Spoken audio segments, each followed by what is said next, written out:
Hello everyone, my name is Trivesh and you are watching my YouTube channel. Web series और movies के subtitles एक बहुत अच्छा source हो सकते हैं आपकी प्रैक्टिस में और कुछ नई चीज़ें सीखने में। तो मैं इन सबटाइटल्स की हेल्प से आपको जो थोड़ी आपकी प्रैक्टिस है वो भी कराऊंगा, और जो इसके पीछे के लॉजिक्स हैं, जो इसके पीछे के ग्रामर रूल्स हैं, वो भी मैं आपको बताता हुआ चलूँगा। तो चलिए वीडियो को शुरू करते हैं। तो यहाँ पे पहले अपने हाथ धो लो। अब कहीं भी अगर इस तरह से ये चीज़ आ जाए कि पहले ये करो या फिर हमें पहले ये करना चाहिए, तो वहाँ पे यूज़ किया जाता है फर्स्ट का। ठीक है।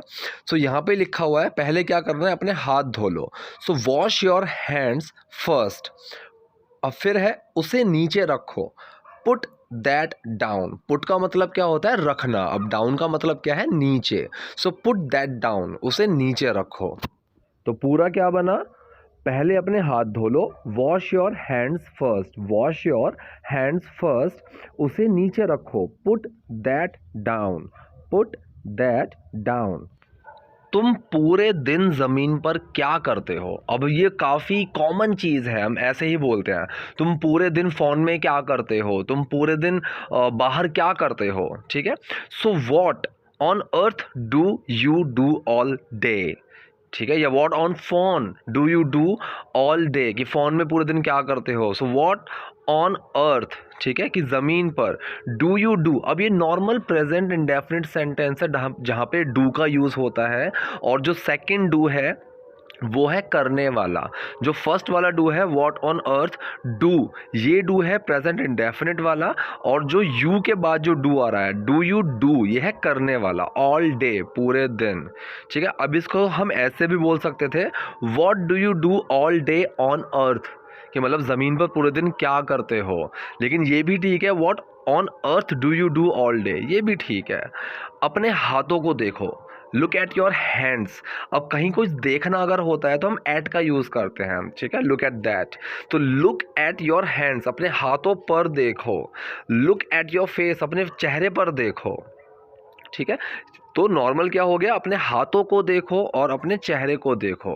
तो एट का मतलब क्या होता है, जब पर की बात आए लेकिन वो लिटरली पर ना हो, कि इसके ऊपर है वैसा वाला ना हो। तो जब लुक एट बोला जाता है तो वो पर भी है और इसको भी है, कि इसको देखो उसको देखो। So look at your hands, अपने हाथों को देखो। लुक एट योर फेस, अपने चेहरे को देखो। कम से कम नल तो बंद कर दो। अब नल को बंद करना, ठीक है, इसको हम क्या बोलते हैं, एक फ्रेजल वर्ब की हेल्प से बताया गया है। Turn off. टर्न ऑफ का मतलब क्या होता है, बंद करना। Turn off the tap. Tap क्या होता है, नल की। ठीक है। तो क्या है, कम से कम नल तो बंद कर दो। तो पहले हम बोलेंगे टर्न ऑफ द टैप, कि नल को बंद कर दो। अब कम से कम आता है एंड में। अब कम से कम को हम क्या बोलते हैं, एटलीस्ट। एटलीस्ट। ठीक है, मेरी बात तो सुनो कम से कम। लिसन टू मी एटलीस्ट, या फिर एटलीस्ट लिसन टू मी। तो यहाँ पे इस तरह से यह कम से कम नल तो बंद कर दो। Turn off the tap at least. Turn off the tap at least. अब यहाँ पे एटलीस्ट पहले भी आ सकता था, वो भी ठीक होता है, कि at least turn off the tap. ठीक है। तो दोनों ही ठीक है। अब ये भी सीखने वाली चीज़ है। अब यहाँ पे है, क्या तुम्हें आज अपने परीक्षा के प्रश्न पत्र नहीं मिलने वाले थे। मतलब क्या है, एग्जाम पेपर्स, जो अपने एग्जाम में पेपर्स लिखे हैं वो। तो परीक्षा के प्रश्न पत्र पे इतना ध्यान मत दीजिए, वो नॉर्मल एग्जाम पेपर है। सीखने वाली चीज़ क्या है, क्या तुम्हें आज एग्जाम पेपर्स नहीं मिलने वाले थे, यहाँ पे पूछा जा रहा है। तो जब इस तरह से कुछ पूछा जाए कि क्या ऐसा नहीं होने वाला था, या फिर क्या ऐसा नहीं होगा, क्या ऐसा नहीं हो रहा है, तो वहाँ पे जो मेन वर्ब होती है उसमें नॉट लग जाता है। तो यहाँ पे मेन वर्ब क्या है, पास्ट की बात चल रही है, थे की बात चल रही है, और यू की बात चल रही है। तो वर आएगा, वरंट यू। ठीक है, वर के साथ नॉट लगा दिया। Weren't you supposed to get your exam papers today.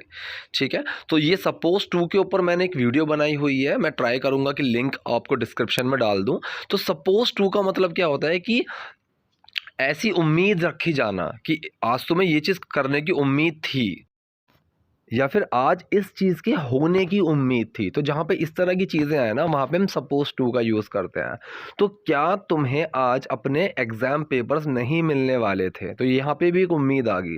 Weren't you supposed to get your exam papers today. अब गेट का यहाँ पे क्या मतलब है, मिलना। ठीक है, कि I am not getting it, तो वो मुझे नहीं मिल रहा है। अब गेट का मतलब समझना भी होता है, कि why don't you get it, तुम्हें ये चीज़ समझ में क्यों नहीं आती, और गेट का मतलब मिलना भी होता है।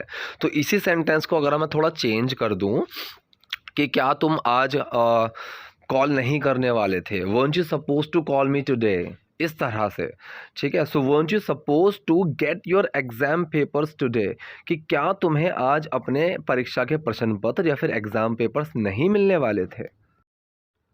अब यहाँ पे क्या बोला है, क्या तुम्हें वो मिले, क्या तुम्हें वो मिले, तो पास्ट इंडेफिनिट सेंटेंस है, नॉर्मल डिड का यूज़ होगा। So did you get them, ठीक है, डिड यू गेट दैम। अब जैसे मैं बोलूँ क्या तुम अपने अंकल से मिले, did you meet your uncle, ठीक, तो क्या तुम्हें वो मिले। अब गेट का यूज़ क्या है यहाँ पे, मिलने के तौर पे किया गया है। सो क्या तुम्हें वो मिले, डिड यू गेट दैम। इनू मैं तुमसे बात कर रही हूँ, ठीक है, Inu I am talking to you, Inu मैं तुमसे बात कर रही हूँ, Inu I am talking to you. अब जो यहाँ पे हे लिखा हुआ है ये नॉर्मल हेलो हाय वाला है, ठीक है। हे माँ, ओह तुम वापस आ गए, तो नॉर्मल है हे मॉम या हे मॉम, तुम वापस आ गए, ठीक है। So you are back. अब बैक का मतलब यहाँ पे है वापस आना, ठीक है। सो जब भी हम इस तरह से बोलेंगे कि वापस आ गए, तो वापस आ गए का मतलब क्या होता है कि वो इंसान गया था, जाके वापस आया है। सो अगर वैसे ही आया है तो यू हैव कम आएगा, ठीक है, तो वहाँ पे कम का यूज़ होगा आना। लेकिन वापस आना तो वहाँ पे बैक का यूज़ होता है। तो तुम वापस आ गए, यू आर बैक, तुम वापस आ गए, यू आर बैक, या फिर मैं वापस आ गया, आई एम बैक। तो यहाँ पे नॉर्मल लिखा गया है कि तुम वापस आ गए, यू आर बैक। पूर्व अभ्यास का मतलब क्या होता है, रिहर्सल। अब ये दो वर्ड से मिलकर बना है पूर्व और अभ्यास। पूर्व मतलब पहले, अभ्यास मतलब प्रैक्टिस। तो मतलब किसी भी परफॉर्मेंस से पहले, किसी भी कोई परफॉर्मेंस अगर हमें स्टेज पे देनी है या फिर कहीं भी देनी है, उससे पहले जो हम प्रैक्टिस करते हैं उसको बोलते हैं रिहर्सल, पूर्व अभ्यास। तो यहाँ लिखा गया है पूर्व अभ्यास रद्द कर दिया गया था। अब ये एक पैसिव सेंटेंस है, किसने किया वो यहाँ पे क्लियर नहीं है, मतलब कि जो डूअर है वो यहाँ क्लियर नहीं है किसने किया, कर दिया गया था। तो द रिहर्सल वॉज कैंसल्ड, तो ये एक पैसिव सेंटेंस है। तो मैं पैसिव के ऊपर अलग से वीडियोस बनाऊंगा, मैं वहाँ इस चीज़ को क्लियर करूंगा। तो यहाँ पे वॉज कैंसल्ड का मतलब वो चीज़ कर दी गई थी, ठीक है। तो the rehearsal was cancelled, rehearsal को कैंसिल कर दिया गया था। मिस मिली को फ्लू है, मतलब वो बीमार हैं। So Miss Milly has the flu, Miss Milly has the flu, कि उनको फ्लू है, उनको बुखार है। मैंने सभी विषयों में टॉप किया है माँ, ठीक। I topped in all the subjects, in all the subjects मतलब सारे विषयों में, सारे सब्जेक्ट्स में। आई टॉप्ड मैंने टॉप किया, ठीक है। सो मैंने सभी विषयों में टॉप किया, I topped in all the subjects. बहुत अच्छा। और हिंदी, अब यहाँ पे उसकी जो माँ है वो पूछ रही है कि हिंदी का क्या हुआ, तो पहले उन्होंने बोला बहुत अच्छा, और हिंदी बहुत अच्छा मतलब ग्रेट या very good, great and Hindi.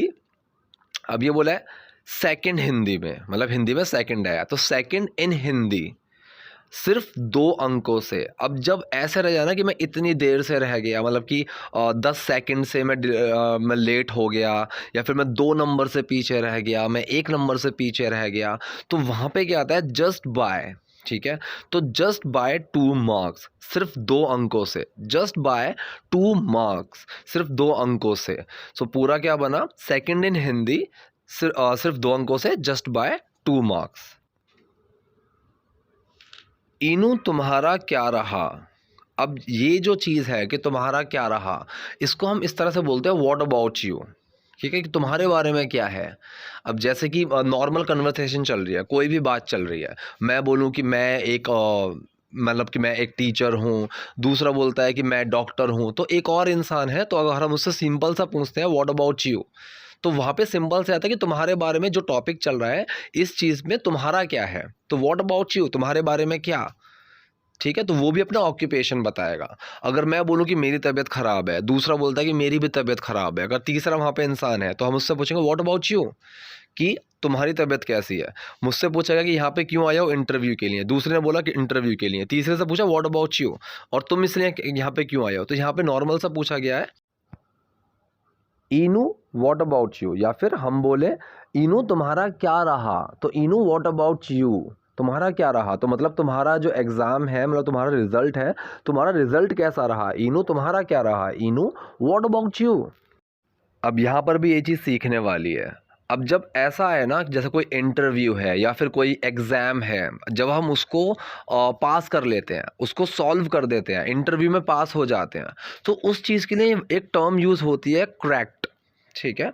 कि मैंने एक कोई मुझे एक पज़ल दिया गया है, या फिर मुझे कोई पहेली दे दी गई है, या फिर मेरा कोई इंटरव्यू है, या फिर मेरा कोई एग्ज़ाम है। अगर मैंने उसमें सक्सेस हासिल कर ली, तो मैंने उसको क्रैक कर दिया, ठीक है? तो यहाँ पे बोला गया है, वाह! तुम इसे लगभग हल कर चुके हो, ठीक है? तो मतलब कि एक पज़ल है, वो उसको हल कर चुका है, उसको सॉल्व कर चुका है। तो यहाँ पे सॉल्व की जगह हम क्या बोल देंगे? Wow! You have almost cracked it, कि तुमने लगभग, ठीक है? यहाँ पे लिखा है कि तुम इसे लगभग हल कर चुके हो, या फिर तुमने इसको लगभग लगभग हल कर लिया है। अगर ऐसे हमें बोलना हो, यू हैव ऑलमोस्ट, ऑलमोस्ट का लगभग का मतलब है ऑलमोस्ट, ठीक है? So you have almost cracked it, कि तुम लगभग इसे हल कर चुके हो, ठीक है? तो जब भी हमें ऐसा बोलना हो, तुम इसे लगभग ये कर चुके हो, तो वहाँ पे ऑलमोस्ट का यूज़ होगा, और कोई भी चीज़ को हल करने की जहाँ जब बात आएगी, तो हम यूज़ करेंगे क्रैक का। तो पूरा क्या बना? तुम इसे लगभग हल कर चुके हो, you have almost cracked it, ठीक है? तो ये था आज की वीडियो के बारे में। अगर आपको वीडियो पसंद आई है तो लाइक और सब्सक्राइब कीजिएगा। अगर आपका कोई डाउट है, कोई कन्फ्यूजन है, तो कमेंट बॉक्स में जाइए, अपने डाउट के बारे में लिखिए, अपने कमेंट को लिखिए। I will try to make video on that topic as well. Till then, stay tuned, stay healthy, bye.